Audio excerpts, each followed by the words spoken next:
Have you ever sat alone, maybe late at night, staring at your ceiling or scrolling through your phone, and suddenly thought, I have no idea what I'm doing with my life? And then instantly felt that little wave of panic hit you? You know, that uncomfortable mix of confusion and guilt? Have you ever told yourself you're lost? Not because you truly believe it, but because it feels easier than admitting what's really going on underneath.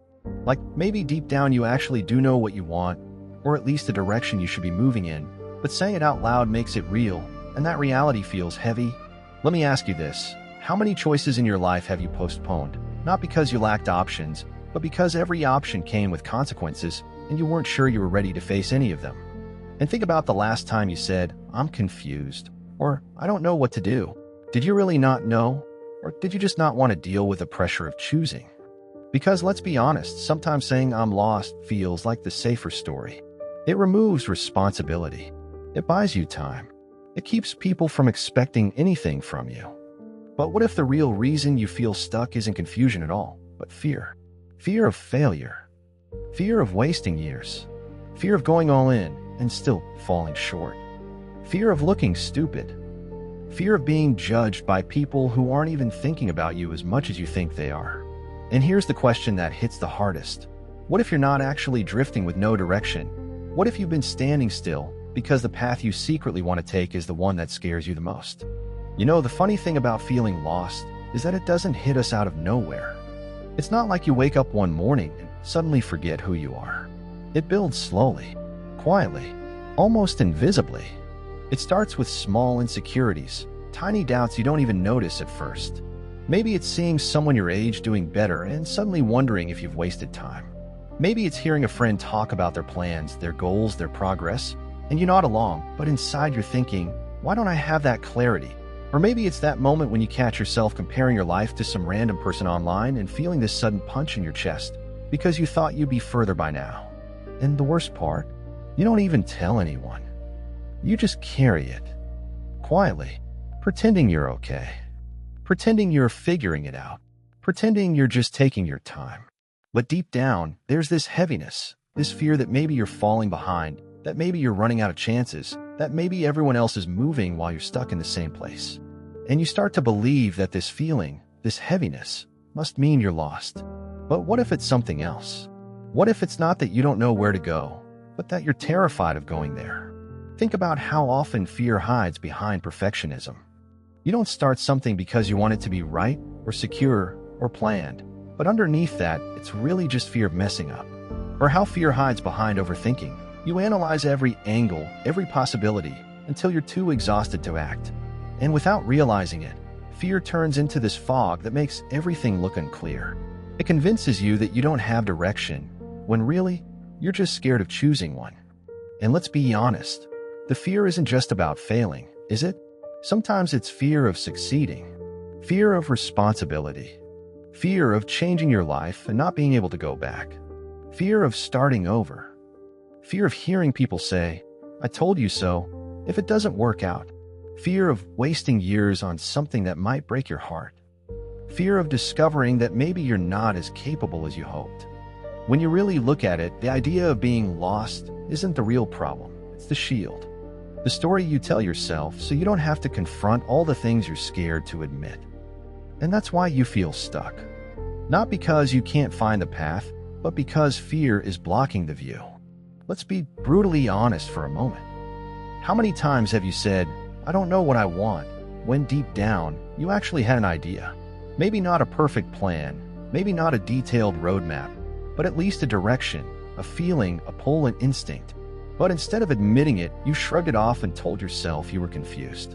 You told people you were still figuring things out, or that you were waiting for clarity, when in reality, clarity wasn't the issue. Courage was. And it's interesting, isn't it? How calling yourself lost feels safer than saying, I know what I want, but I'm scared to try. Because when you say you're lost, nobody questions you. Nobody pressures you. They let you be. But the moment you admit you know what you want, the moment you articulate it, suddenly it becomes real. Suddenly, you're accountable. Suddenly, you might have to take action. And that's where fear likes to step in and whisper, just say you're confused.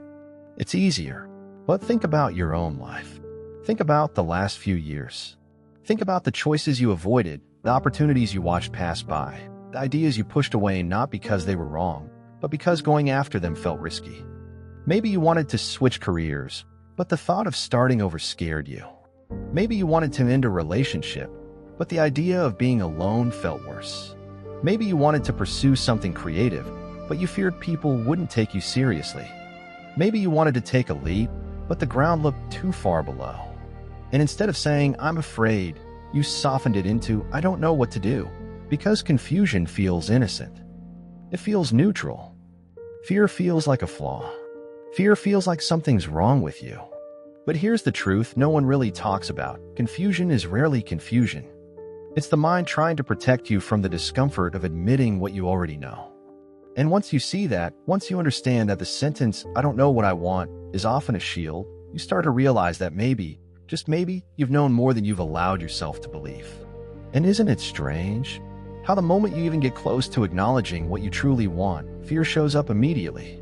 Almost like it's guarding the door, stopping you from opening it. It convinces you to stay uncertain, to stay floating, because floating feels safer than failing. But floating is its own kind of slow collapse. And deep down, you can feel it. The longer you tell yourself the lie of confusion, the heavier it becomes. And eventually, that lie starts to suffocate the part of you that's been quietly hoping for something more. It's strange how the mind works, isn't it? On the surface, it tells you, "I really don't know what my next step is." But somewhere underneath that noise, there's this quiet, almost annoying whisper that keeps nudging you. A whisper that says, "Come on, you know exactly what you should be doing." And you hear it. You feel it. But you ignore it. Or at least you try to. Because the moment you acknowledge that whisper, the moment you take it seriously, everything changes. And change is terrifying. See, clarity isn't the hard part. Clarity shows up in flashes, in gut feelings, in those tiny moments where something lights you up inside. When an idea excites you for no logical reason.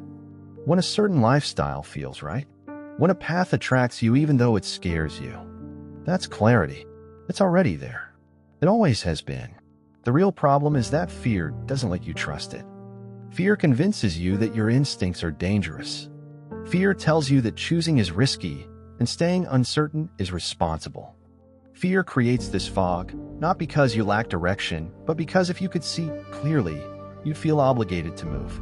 Think about how many times you've had a strong feeling about what you wanted, but you instantly suppressed it. You got an idea, but you talked yourself out of it. You wanted to try something new, but you immediately listed every reason it might fail. You felt drawn to a certain path, but you convinced yourself it wasn't realistic or practical, or for someone like you. That's not confusion. That's fear pretending to be rational. That's fear wearing the mask of logic. And here's the part most people don't realize. Fear doesn't show up only as panic or anxiety. Sometimes it shows up as endless planning, endless thinking, endless researching, endless waiting for the perfect moment. You tell yourself you're being cautious, you're being smart, you're being thorough, but really, you're avoiding the discomfort of taking a step. Overthinking is just fear trying to look intelligent. Procrastination is fear trying to look harmless. Overplanning is fear trying to look responsible. If you were truly lost, if you genuinely had no idea what you wanted, your mind wouldn't be this restless. You wouldn't feel this tension, this pressure building inside you, this constant feeling that you're meant for something, but you're not acting on it. Those feelings aren't symptoms of confusion. They're symptoms of clarity trapped behind fear. And the moment you understand that, something shifts. You start realizing that your mind hasn't abandoned you. It hasn't failed you. It hasn't left you directionless. It's been trying to communicate with you. But fear has been drowning it out, overriding it, intercepting every signal. Not because fear wants to ruin your life, but because fear thinks it's protecting you from embarrassment, from disappointment, from rejection, from uncertainty. But in trying to protect you, it's been holding you back from the very things that could change everything. Have you ever noticed how there's always this quiet tug-of-war happening inside you? On one side, there's that subtle feeling, your intuition, nudging you towards something that feels right, something that feels like you. And on the other side, there's fear, loud and dramatic, listing all the reasons why that path is dangerous. It's almost funny how different their voices are. Intuition whispers, fear shouts. Intuition gives you a gentle nudge. Fear slams you with worst-case scenarios. Intuition says, try. Fear says, don't even think about it. Think about your life for a moment. Think about the decisions you've been postponing. Think about the choices you keep avoiding. Deep inside, haven't you felt at least a hint of what you actually want? Maybe you've had a gut feeling about the kind of work you'd love to do, but fear immediately told you it's unrealistic. Maybe you felt the urge to leave a situation that's been draining you, but fear convinced you it's safer to stay miserable than to step into the unknown. Maybe you've imagined yourself living a certain kind of life, one that feels more honest, more aligned, more fulfilling, but fear jumps in every time and tells you you're not ready, not capable, not enough. That's the conflict. That's the internal war you've been fighting quietly in your head. Intuition pushes you forward. Fear pulls you back. And you get stuck in the middle, calling attention confusion, when really, it's a battle between who you are and who you're scared to become. And if you think about it, intuition never tries to overwhelm you. It never threatens you. It never pressures you. It just shows up. Softly. Repeatedly. It's that feeling that doesn't go away no matter how much you try to ignore it. That idea that keeps returning. That dream that never fully dies. That version of yourself you keep imagining, even if you don't admit it to anyone. That's intuition. That's the real you talking. Fear, on the other hand, is dramatic. It creates chaos in your head. It points out every possible failure.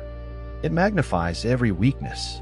It tells you stories about what could go wrong, stories so vivid they feel like memories, even though they've never happened. Fear is loud because it knows that if you ever stopped and truly listened to your intuition, you would grow. You would evolve. You would change. And fear hates change.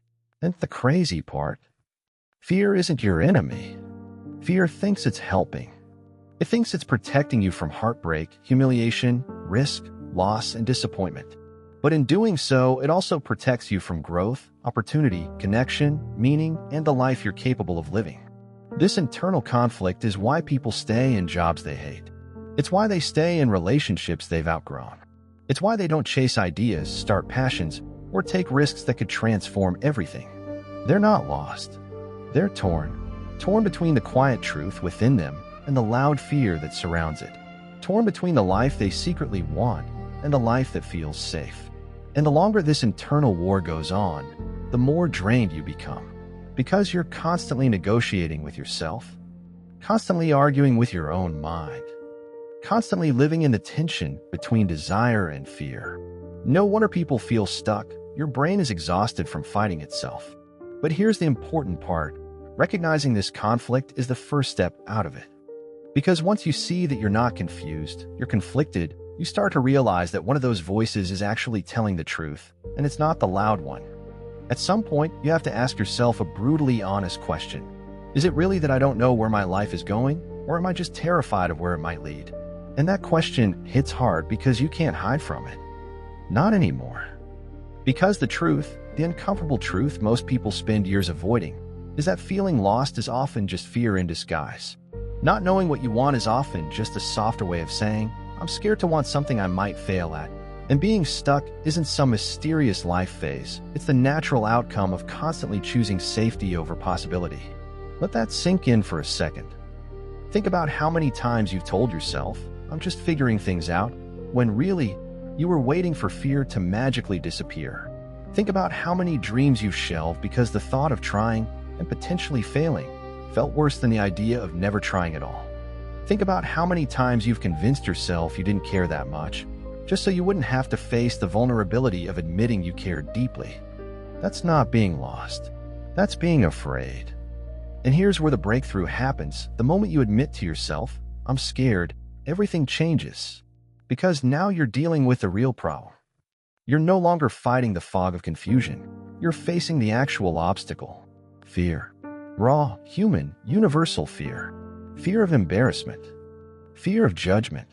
Fear of regret. Fear of not being enough. Fear of trying your hardest and still falling short. It's fear that's been tying your hands. It's fear that's been holding you back. It's fear that's been whispering in your ear, telling you to stay still, telling you to wait, telling you you're not ready. telling you it's safer to pretend you have no direction. But when you finally say the words, even quietly, even just in your own mind, "I'm not lost. I'm afraid," something shifts.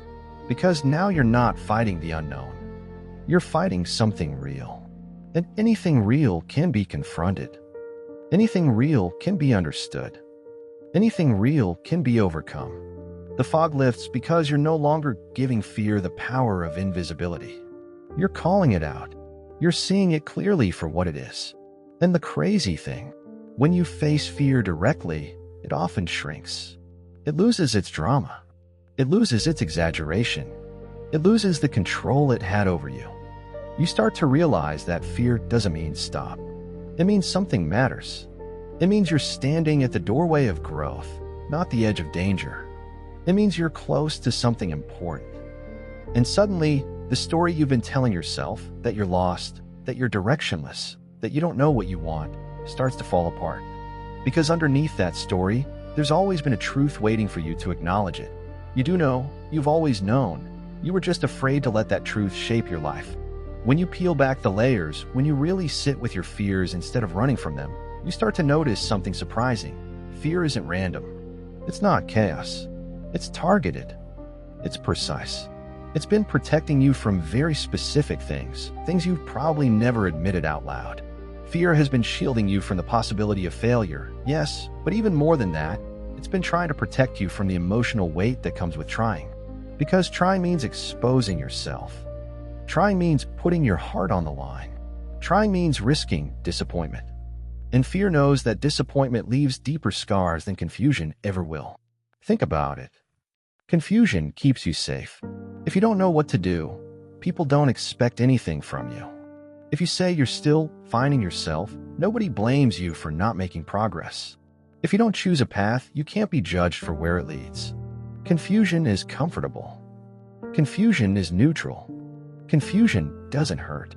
But clarity, direction, effort, those things come with the possibility of failing in front of people who might never understand what it took for you to try. Fear has also been protecting you from judgment, one of the heaviest weights a person can carry. Think about the pressure of being watched, even if only in your imagination. Think about how often you make decisions based on what you think people will say, not what you actually want. Fear whispers things like, what if they laugh? What if they think you're pretending? What if they call you delusional? And just like that, the path that once felt right gets buried under the noise of other people's imaginary opinions.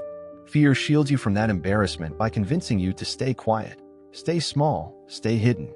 And then there's the fear of wasted time, a fear that gets louder with every year that passes. You worry that if you choose the wrong career, or pursue the wrong dream, or invest in the wrong person, you'll end up regretting it. So instead of risking a wrong decision, you avoid making one at all. But here's the twist. Avoiding decisions is its own form of regret. It's the slow kind. The kind you don't feel in a single moment, but in the accumulation of years that never became what they could have been. Fear has also been protecting you from the unknown, that vast, ambiguous space beyond your comfort zone where nothing is guaranteed. And that's understandable. Humans crave certainty. We want to know what's going to happen before we do anything. But life doesn't work that way. And fear tries to protect you by convincing you that the unknown is dangerous, when in reality, the unknown is just unfamiliar. But here's the most hidden, most uncomfortable truth. Fear has been protecting you from discovering your own potential. Because potential comes with responsibility. If you admit you're capable of more, then you have to live up to it. If you admit you're talented, then you have to prove it. If you admit you have dreams, then you have to pursue them. And fear knows that responsibility is heavy. It knows that stepping into your potential forces you to confront the possibility that you could have been living a better life all along. That's a terrifying thought, not just because it demands change, but because it forces you to face the time you've already lost. So fear tells you to stay where you are, to stay small, to stay safe. Not because it hates you, but because it doesn't trust you to survive the pain of trying. It assumes you're too fragile, too breakable, too unprepared. But here's the truth, you've survived everything so far. Every heartbreak, every setback, every doubt-filled night, every moment you thought you wouldn't make it through, you did. Fear has been protecting you from battles you've already proven you can handle. And maybe it's time to stop letting fear speak for you. There's a moment, and you'll feel it hit you while you're watching this, where pretending stops working. Where the excuses you've been repeating for years suddenly sound hollow, even to you. Where the story you've been telling yourself about being lost or confused or still figuring things out starts to crumble under its own weight. And that moment is uncomfortable. It's almost like standing in front of a mirror you've avoided for too long, not because you don't have a reflection, but because you're scared of what it might reveal. But if you sit with that discomfort for a moment, if you allow yourself to be brutally honest without trying to escape the feeling, something powerful happens. You start to realize that you haven't been stuck because life abandoned you. You haven't been stuck because you're incapable. You haven't been stuck because you lack clarity. You've been stuck because you've been scared to admit what you truly want, and even more scared to admit what you don't want anymore. Think about that. Think about how many choices in your life you've held on to not because they fit you, but because letting go would mean facing uncertainty. Think about the path you stayed on long after it stopped feeling right. Think about the relationships you tolerated because change felt too overwhelming. Think about the dreams you postponed because the idea of failing at something you cared about hurt more than the idea of never trying. And underneath all of that is fear. Fear of disappointing people who expect things from you. Fear of surprising people who thought they had you figured out. Fear of stepping into a version of yourself that demands more strength, more courage, more effort than you're used to giving. Fear of having no one to blame but yourself if things don't work out. That's the real reason you've been stuck. Not because you're lost, but because admitting the truth requires a level of self-respect and self-responsibility that fear has been trying to protect you from. But here's the shift, the turning point no one tells you about. Admitting the real reason you're stuck is not a sign of weakness. It's the beginning of strength. It's the moment where you stop lying to yourself. Where you stop treating fear as truth. Where you stop numbing your intuition. It's the moment where you finally become the kind of person who doesn't run from their own honesty. Because the truth is, honesty hurts before it heals. It shakes you before it empowers you. It exposes you before it transforms you. But it's only when you admit your fear, when you finally say, I know what I want, I'm just scared to pursue it, that the weight begins to lift. You stop fighting the wrong battle. You stop wasting energy pretending. And you finally start dealing with a real obstacle, yourself. It's strange how, once you finally stop running from the truth, something inside you starts to loosen. Like a knot that's been pulled tight for years finally begins to unwind. And in that space, the space that honesty creates, you start to see fear differently. Not as an enemy. Not as something trying to destroy your life, but as something trying, in its clumsy way, to guide you. Because here's the irony you probably never noticed. Fear doesn't show up in the places that don't matter. You're not afraid of the paths that are meaningless to you. You don't lose sleep over dreams you don't care about. You don't overthink choices that have no emotional weight. Fear appears only near the things that matter most, the choices that could change you, the dreams that could define you, the steps that would force you to grow. And if you pay attention to that pattern, fear stops being a warning sign and starts looking more like a compass. Think about it. The things that scare you the most often align perfectly with the things you secretly desire. The relationship you're scared to leave but know is wrong for you. The dream you're scared to chase but can't stop thinking about. The move you're scared to make but feel drawn toward every single day. The version of yourself you're scared to become but crave on a soul-deep level. Fear doesn't point you away from your path. It points you toward it. Not because it's trying to help, fear is terrible at communication, but because your mind only produces fear when something has emotional significance. Fear means there's something important on the other side. Something worth risking. Something worth trying for. Something you care about deeply enough that losing it would hurt.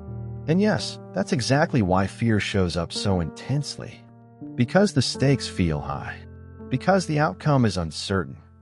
Because becoming who you're meant to be will require you to let go of familiar identities, familiar expectations, familiar excuses.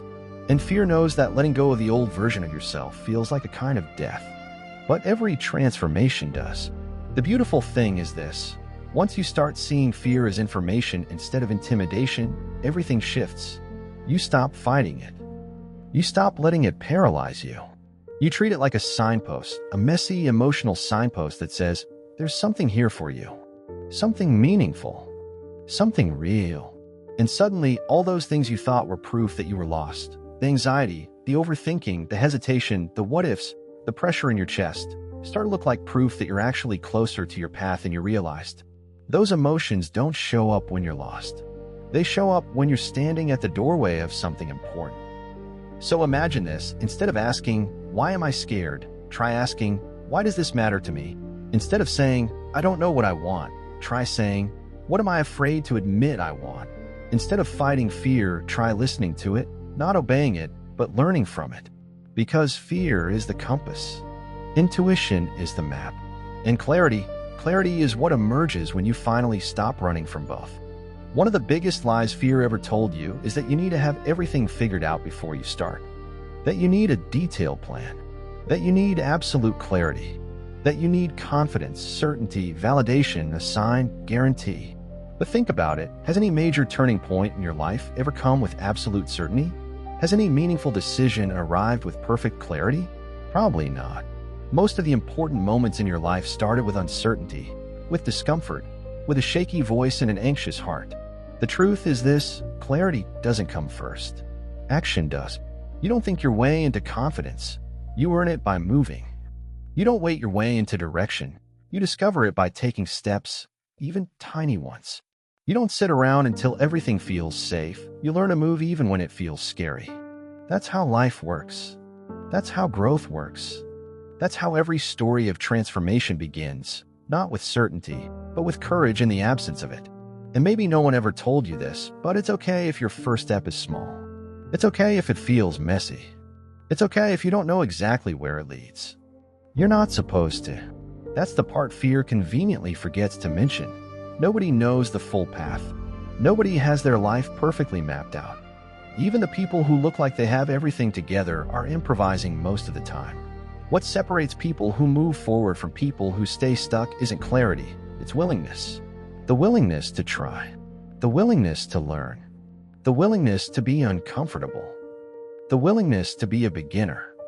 You don't need a 5-year plan. You don't need every answer. You don't need the perfect moment. What you need is permission, not from the world, not from your family, not from society, but from yourself. Permission to change your mind. Permission to get it wrong. Permission to fail and start again. Permission to take a chance on something that might not work out but might change your life if it does. Permission to live a life that looks different from what other people expect.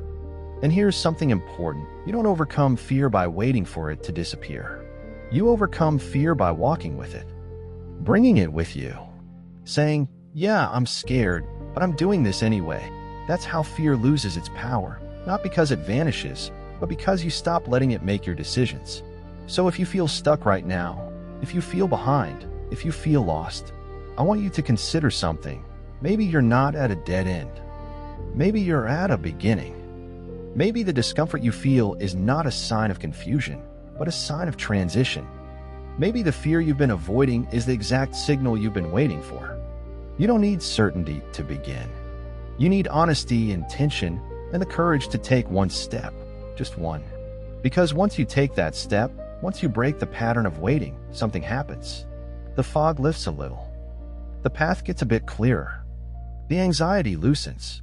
And for the first time in a long time, you start to feel momentum, the feeling that maybe, just maybe, your life isn't stuck. It's unfolding. So here you are, at the edge of everything you've been avoiding, the fear, the truth, the possibility that your life isn't stuck by accident, but by choice. Not because you're lost, but because fear convinced you to stay still. And maybe for the first time, you can actually feel it, that subtle shift inside you, that awareness that things don't have to stay the way they are. That realization that the story you've been living isn't the only story available to you. And yes, it's scary. Yes, it's uncomfortable. Yes, taking even one step feels like stepping into cold water. But tell me something.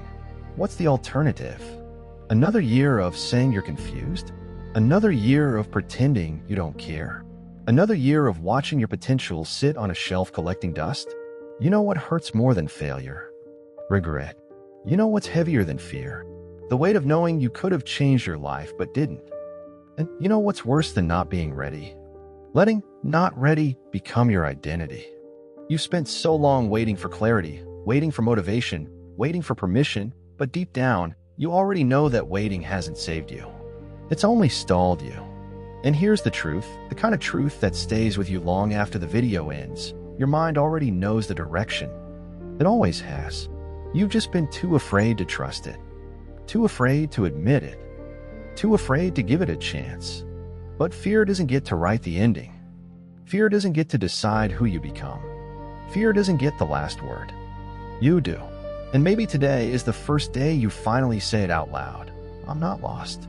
I'm just scared. But I'm moving anyway. Maybe today is the day you take the smallest step, the text you've been avoiding, the idea you've been postponing, the decision you've been delaying, the truth you've been drowning out. Maybe today is the day you stop waiting for the perfect moment and create one instead. Because at some point, and that point might be right now, you have to choose between the life fear wants for you and the life you want for yourself. And if you choose yourself, even once, even for a moment, everything changes. This is your life, your path, your chance, and you're not lost. You're just finally ready to move.